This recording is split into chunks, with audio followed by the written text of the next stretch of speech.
ओम शांति।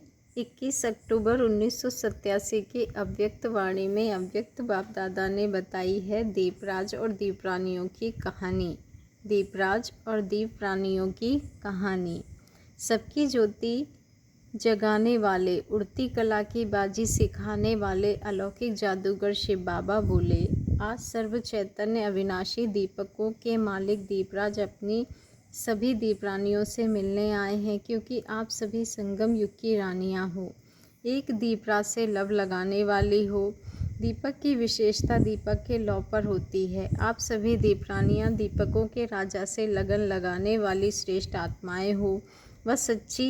वह सभी सच्ची सीताएं एक राम बाप के साथ सदा रहने वाली हो। इसलिए दीपकों के मालिक दीपराजा के साथ साथ आप दीपकों का भी माला के रूप में गायन हो रहा है। लेकिन दीपमाला के पहले एक दीपराज बड़े दीपक में जगाते हैं।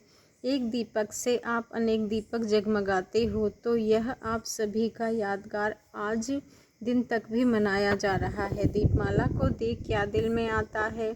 यह उमंग आता है कि मुझ दीपक का यह यादगार है। सिर्फ चमक देख खुश होते हो या अपना यादगार समझ खुशी होती है? अपने को उसमें देखते हो, जानते हो कि मैं भी दीपक इस माला में हूँ। जानते हो यह दीपमाला माला के रूप में क्यों दिखाते हैं? दीप दिवस नहीं कहते, दीपमाला दिवस कहते हैं, क्योंकि आप सभी विशेष आत्माओं के संगठन का यह यादगार है। माला तब सजती है जब अनेक दीपक संगठित रूप में हो। अगर एक व दो दीपक जगा दें तो माला नहीं कहेंगे। तो दीपमाला अविनाशी अनेक जगे हुए दीपकों का यादगार है। तो अपना दिन मना रहे हो, एक तरफ चैतन्य दीपक के रूप में जगमगाते हुए विश्व को दिव्य रोशनी दे रहे हो, दूसरी तरफ अपना यादगार भी देख रहे हो। देख देख हर्षित होते हो ना? यह दीपकों के रूप में क्यों दिखाया है? क्योंकि आप चमकती हुई आत्माएं दीपक की लौ मिसल दिखाई देती, इसलिए चमकती हुई आत्माएं दिव्य ज्योति का यादगार रूप है। एक तरफ निराकारी आत्मा के रूप का यादगार रूप है, दूसरी तरफ आप ही के भविष्य साकार दिव्य स्वरूप लक्ष्मी के रूप में यादगार है। यही दीपमाला देव पद प्राप्त कराती है। इसलिए निराकार और साकार दोनों रूपों का साथ साथ यादगार है। तो डबल रूप का यादगार दीपमाला है। लक्ष्मी का यादगार डबल रूप में एक तरफ धन देवी अर्थात दाता का रूप संगम युग का यादगार है, जो सदैव धन देते रहते हैं। यह संगम युग पर अविनाशी धन देवी के रूप में चित्र दिखाया जाता है। सतयुग में तो कोई लेने वाला ही नहीं होगा, तो देंगे किसको? यह संगम युग के श्रेष्ठ कर्तव्य की निशानी है। और दूसरी तरफ ताजपोशी दिवस के रूप में मनाया जाता है। ताजपोशी भविष्य की निशानी है और धन देवी संगम युग के दाता रूप की निशानी है। दोनों ही युग को मिला दिया है। बाबा कहते हैं दोनों ही युग को मिला दिया है, क्योंकि संगम युग छोटा सा युग है, लेकिन जितना छोटा है उतना महान है। सर्व महान कर्तव्य, महान स्थिति, महान प्राप्ति, महान अनुभव इस छोटे से युग में होते हैं। बहुत प्राप्तियाँ, बहुत अनुभव होते। और संगम युग के बाद सतयुग जल्दी आता है, इसलिए संगम युग और सतयुग के चित्र और चरित्र मिला दिए हैं। चित्र सतयुग का, चरित्र संगम का दे देते हैं। इसी प्रकार यह दीपमाला भी आपके डबल रूप, डबल समय का यादगार हो गया है। जो दीपमाला में विधि रखते हैं वह भिन्न भिन्न विधियां भी मिक्स कर दी हैं। एक तरफ अपने पुराने खाते समाप्त कर नया बनाते हैं, दूसरे तरफ दीपमाला में नए वस्त्र भी विधि पूर्वक पहनते हैं। तो पुराना हिसाब किताब चुकतू करना और नया खाता आरंभ करना, यह संगम युग का यादगार है। पुराना भल भूल जाते हो, नया जन्म, नया संबंध, नया कर्म, सब परिवर्तन करते हो। नया वस्त्र अर्थात नया शरीर सतयुग की निशानी है। सतयुग पर नया शरीर नहीं मिलता, पुराने वस्त्र में ही रहते हो। तो दोनों ही समय की विधियों को मिक्स कर दिया है। गोल्डन वस्त्र अर्थात सतो प्रधान शरीर भविष्य में धारण करेंगे। अभी तो चत्ती वाले शरीर हैं। ऑपरेशन में सिलाई करते हैं ना, बड़े बड़े ऑपरेशन में एक तरफ का मांस निकाल दूसरे तरफ लगाते हैं, तो चत्ती लगाई ना। पुराने की निशानी है सिलाई होना। तो यह है चत्ती वाले वस्त्र, और भविष्य में गोल्डन नया वस्त्र मिलेगा, तो आपके नए वस्त्र धारण करने का यादगार है। देवता बन नया वस्त्र अर्थात नया शरीर, सुनहरी अर्थात सोने तुल्य। आज की दुनिया में तो लोग बन नहीं सकते, इसलिए यादगार रूप में स्थूल नए वस्त्र पहन खुश हो जाते हैं।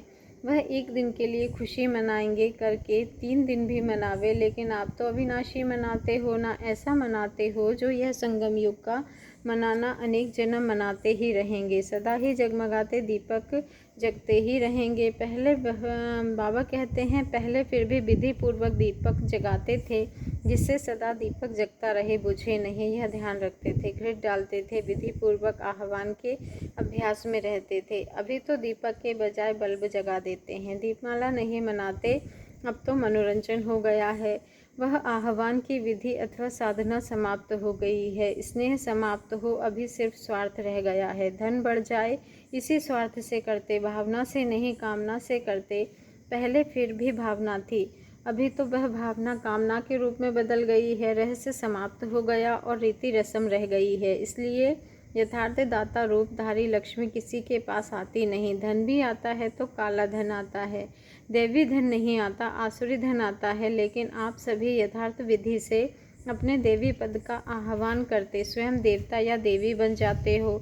तो दीपावली मनाने आए हो ना। बॉम्बे को चांस मिला है, बाप दादा बॉम्बे को वैसे ही नर्दे सावर कहते हैं।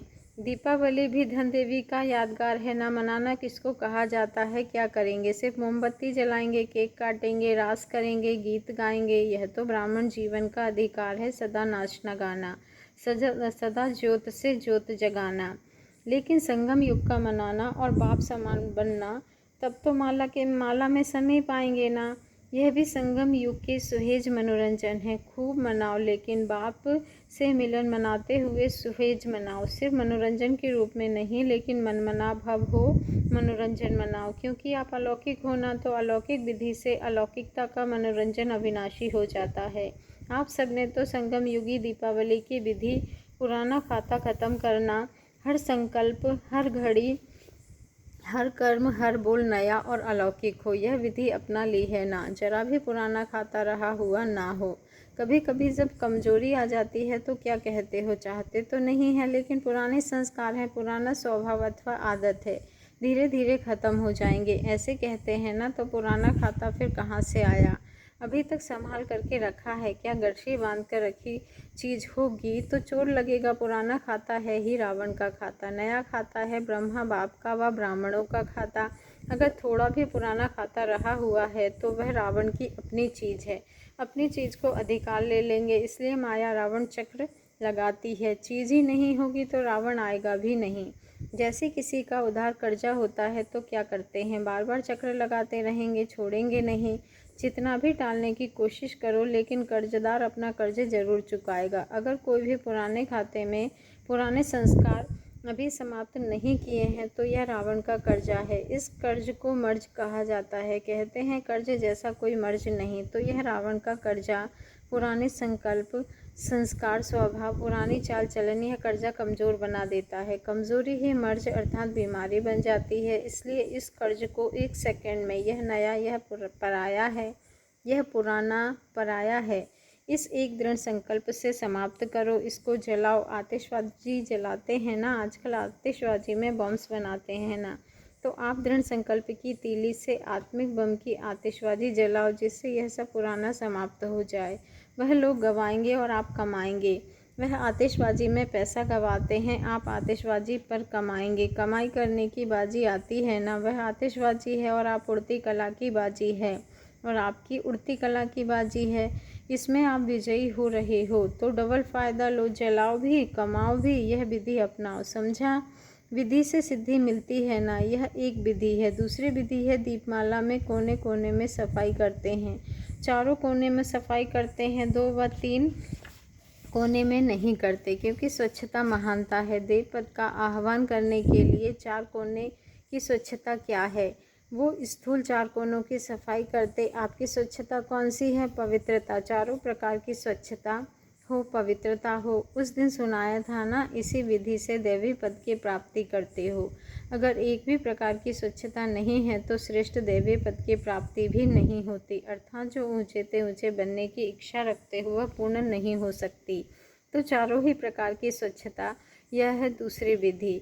इस विधि को अपनाया है, सुनाया ना। मनाना अर्थात बाप समान बनना। ब्रह्मा बाप को देखा, पुराना खाता खत्म किया, पुराना खाता खत्म किया ना, चारों प्रकार की स्वच्छता हर कर्म में देखी ना। ब्रह्मा ने सबूत बन करके दिखलाया, इसलिए नंबर 1 सपूत बने और नंबर 1 पद की प्राप्ति की। तो फॉलो फादर है ना। ब्रह्मा बाप ने सेकंड में संकल्प किया, पुराना खाता खत्म। उसके लिए दीपमाला पर यह विधि अपनाई जाती है। दीपमाला के दिवस पुराना खाता खत्म समर्पित हुए, पुराना सब स्वाहा किया। बाबा कहते हैं संकल्प की तीली से आतिशबाजी कौन सी जलाई? बाबा कहते हैं उड़ती कला की बाजी लगाई। इसलिए यह इस दिन का यादगार चला आ रहा है। इन विधियों को अपनाना अर्थात दिवाली मनाना। तो दिवाली मनाई या मनाने वालों को देखकर खुश हुए। मनाना अर्थात बनना, ब्रह्मा बाप समान बनना, यही दिवाली मनाना हुआ। देखो, एक तरफ बारूद जलाना, दूसरे तरफ दीपक जगाना, तीसरे तरफ मनाना, मिठाई खाना, नए वस्त्र पहनना और चौथे तरफ सफाई करना। तो जलाना भी है, मनाना भी है और सफाई भी करना है। चारों प्रकार करना है। करना अर्थात कर्म में करना। चारों प्रकार की दीपमाला हो गई ना। ऐसे नहीं करना आता, मनाना आता लेकिन जलाना नहीं आता, सफाई करना नहीं आता। नहीं, चारों ही बातों में बाप समान बनना है। समझा? दीपावली का अर्थ क्या है? दीप रानियाँ और दीप राजा की यह कहानी है। संगम युग पर भी रानी बन गई हो ना।